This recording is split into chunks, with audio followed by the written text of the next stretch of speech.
Звичні засоби вгамують біль у горлі ненадовго, а Деквадол ефективний, бо усуває причину запалення. Деквадол лікує горло, полегшує біль.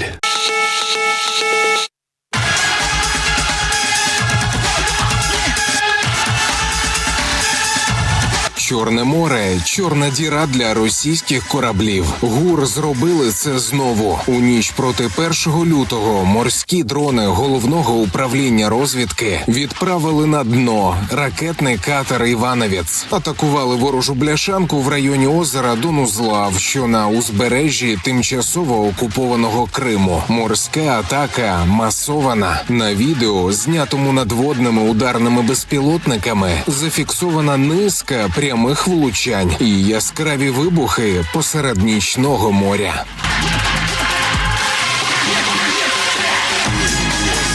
Під час атаки «Івановець» був на бойовому чергуванні біля пункту базування окупантів у Новоозерному. Про це повідомили у військово-морських силах ЗСУ. Кажуть, для ворога потоплений «Івановець» – значна втрата, адже катерів такого класу у росіян лише 3. Вартість сягає $70 мільйонів США. Серед озброєння – протикорабельні ракети «Москіт», які можуть летіти на 130 кілометрів. Саме вони ефектно здетонували після зустрічі з морським дроном ГУР.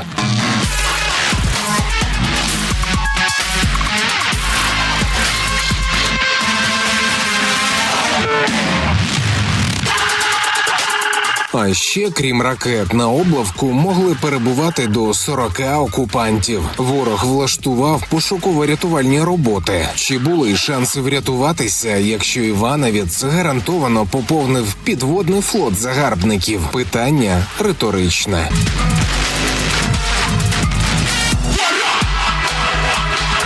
Потоплених кораблів ворога буде ще більше, і вибухів на російській території стане також більше. Про це керівник ГУР говорив в інтерв'ю телеканалу CNN, як і раніше не підтверджував пряму причетність України до появи невідомих дронів, але не виключив, що існує певний план, і саме за ним на Росії відбувається постійна бавовна. Я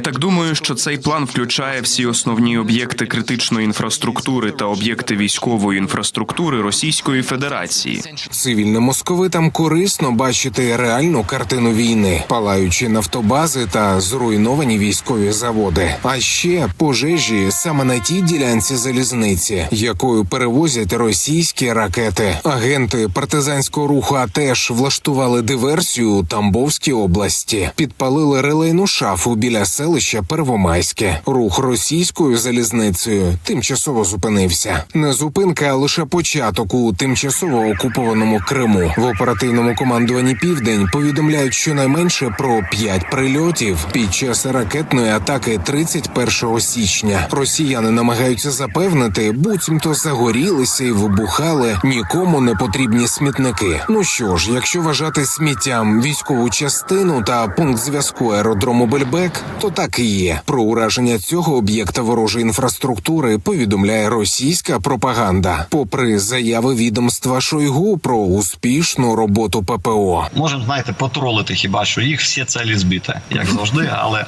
ми бачимо, що щось там палає у них, так, серйозно. Було ураження певних об'єктів на півострові. Є різна інформація зараз, зокрема навіть і з російських джерел, але все ж таки треба дочекатися і супутникових знімків, і підтвердження від нашої розвідки, які саме об'єкти були вражені, які наслідки там є. Ну і, зокрема, дуже хочеться, щоб побільше авіаційної техніки було виведено з ладу. Якщо крапку для російських літаків можуть поставити нові крилаті ракети та нові системи ППО, то з ворогом на землі потрібно воювати артилерією.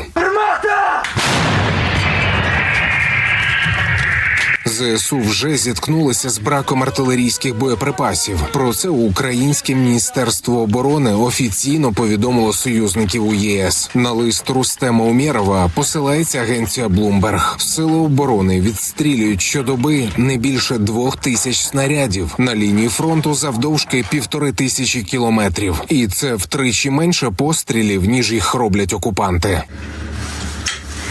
Наведено! Готово! Армата!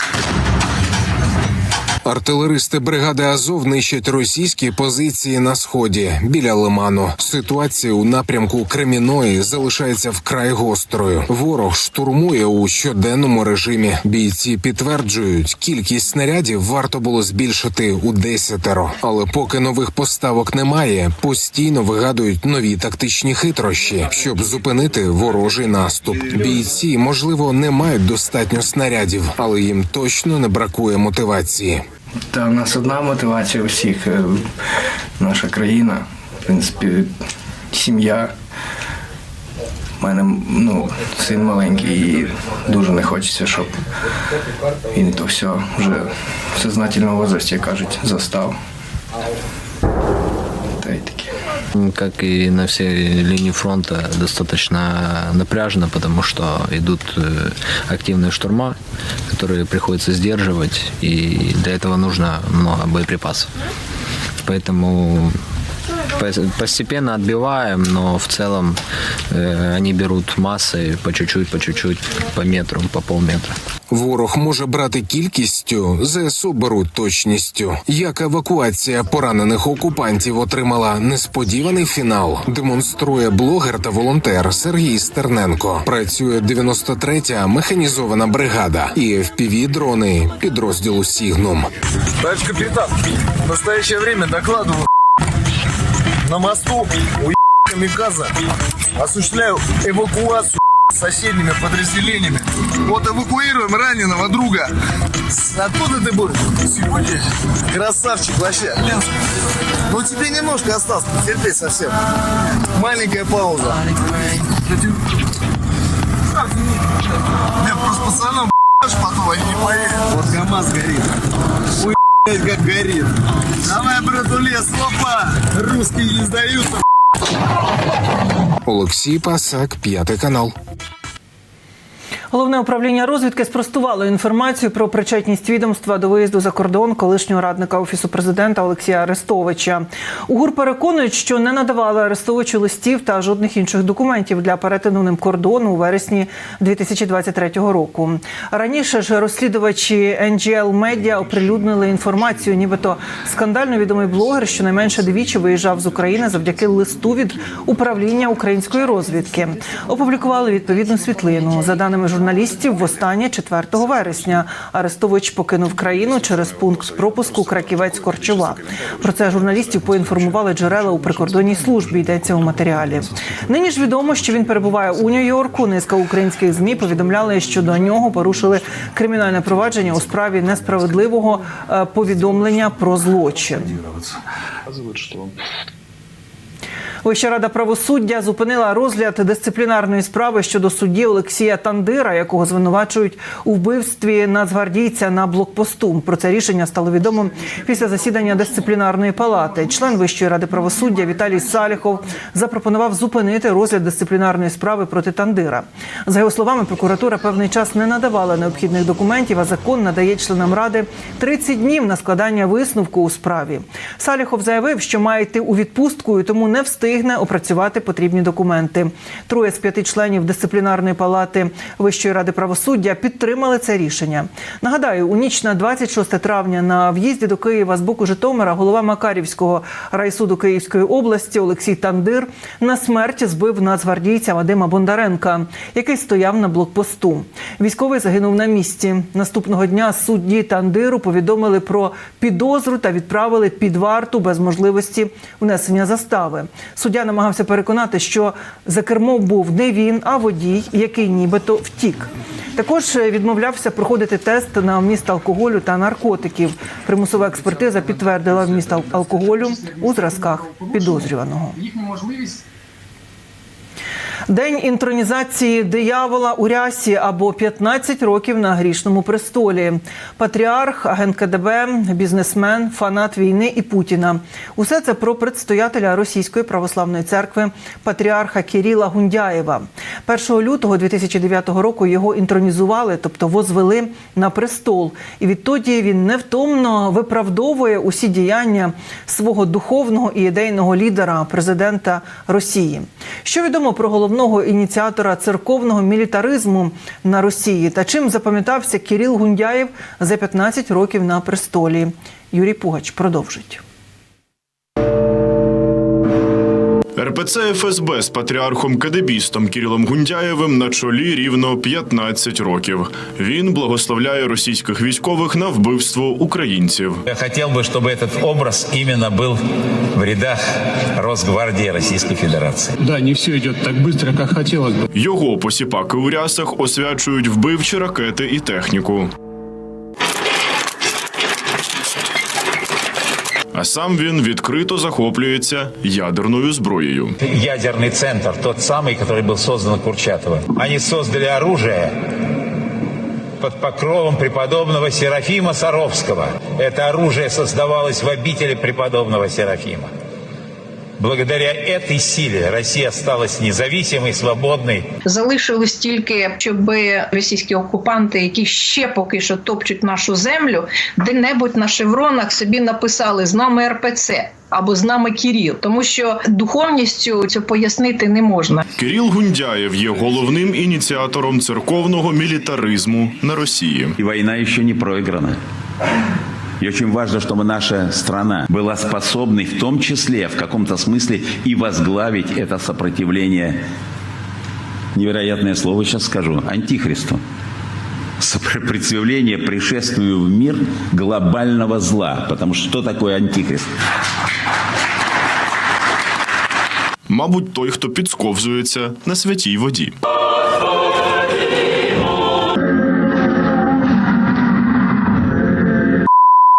Церковна кар'єра Кирила Гундяєва була настільки стрімкою, що порушила навіть вікові обмеження і церковні канони. Він у 23 роки став дияконом і священником, у 27 – ректором Ленінградської духовної академії, не маючи жодних наукових робіт, а у 29 – єпископом. Та нікого це не бентежило і не дивувало. Такий стрімкий старт кар'єри пов'язаний з протекцією впливового митрополита Никодима Ротова, який співпрацював із КДБ. Швейцарські журналісти спільно з поліцією встановили, що Кирил Гундяєв у 70-х, як і його протеже, був членом КДБ. Тоді ж він і пробрався до Всесвітньої ради церков і працював у Женеві на радянську спецслужбу під псевдонімом Михайлов. Тодішня місія Гундяєва – впливати на Раду, щоб вона засудила США та їхніх союзників і пом'якшила критику щодо СРСР. Крім того, Гундяєв підтримував і Путіна ще в далеких 80-х, коли той працював у КДБ у Східній Німеччині.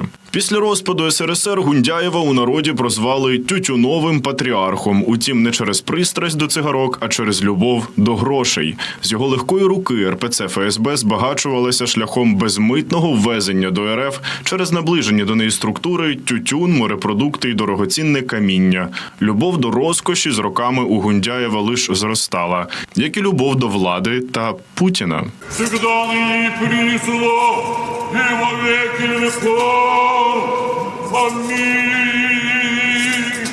Со смирением и с полным пониманием ответственности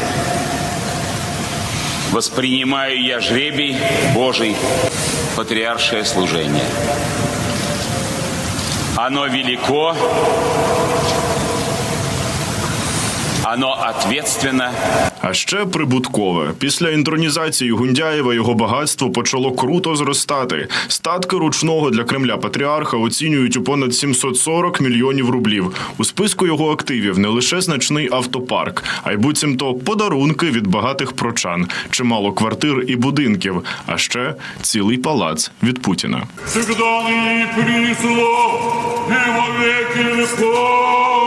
Офіційно духовний центр, а на ділі банально дача в нині окупованому Криму. Ось цей двоповерховий палац на 21 гектарі Кирил Гундяєв одразу ж підгріб під себе. Замовник проекту – адміністрація президента РФ, для якої розбудова комплексу, за даними Розмі, влетіла у копійку – понад $500 мільярда рублів. Згодом президент РФ Путін вирішив відтяти від України півострів, і Гундяєв одним із перших підтримав цю ідею, як і вторгнення у 2014-му і повномасштабний наступ на Україну у 22-му. Благодарить Господа за то, что мы живем